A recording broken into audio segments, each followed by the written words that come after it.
বিসমিল্লাহির রহমানির রহিম। আসসালামু আলাইকুম। এখন আমি পোয়া মাছ রান্না করব ধোয়া বাগার দিয়ে। বাই দ্য ওয়ে, আমি মাহমুদা খানম, সবাইকে স্বাগতম।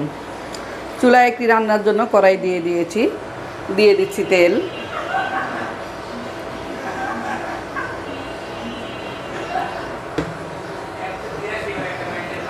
দিয়ে দিচ্ছি সামান্য জিরা আর মরিচ। মরিচটা একেবারে কালো করে ভেজে নিব।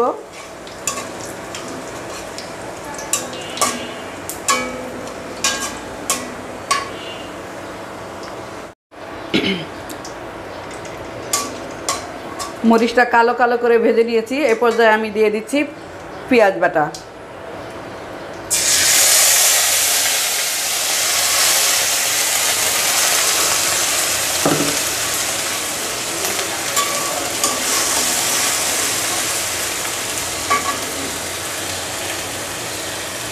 দিয়ে দিচ্ছি হলুদের গুঁড়া, দিয়ে দিচ্ছি মরিচের গুঁড়া, দিয়ে দিচ্ছি ধনিয়া গুঁড়া।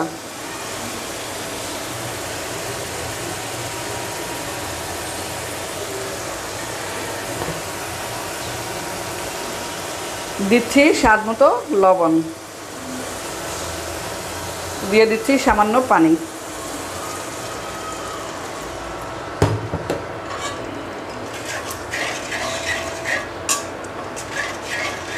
মশলাটা একটু কষিয়ে নিব।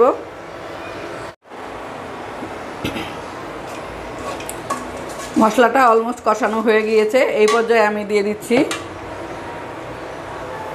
পানি।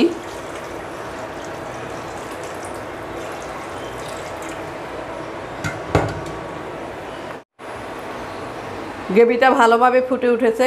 এ পর্যায়ে আমি দিয়ে দিব মাছগুলো।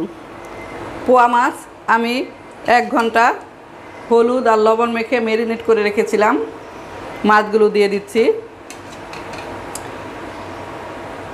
পোয়া মাছ খুবই নরম, এটা কষাতে হবে না, কষাতে গেলে ভেঙে যাবে।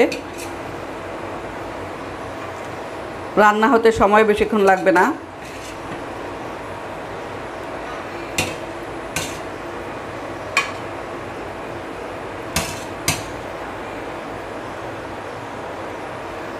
দিয়ে দিলাম সবগুলো মাছ। আমি 1 ঘন্টা আগে লবণ আর হলুদ মেখে রেখে দিয়েছিলাম।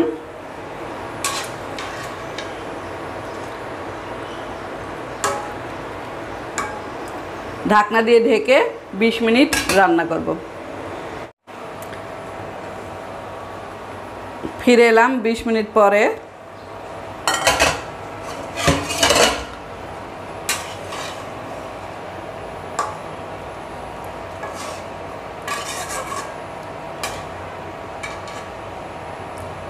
রান্নাটা অলমোস্ট হয়ে গিয়েছে। এখন একটি সার্ভিং বলে নিয়ে নিব।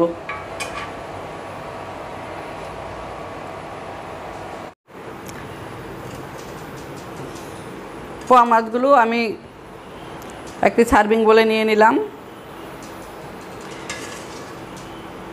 রান্নাটা করতে আমার সময় লেগেছে মোট 30 মিনিট।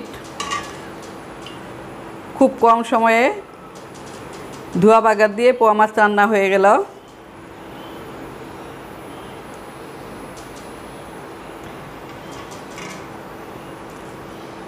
ফিরে আসবো নতুন কোনো রেসিপি নিয়ে। সেই পর্যন্ত সবাই ভালো থাকেন, সুস্থ থাকেন। আল্লাহ হাফেজ। আসসালামু আলাইকুম।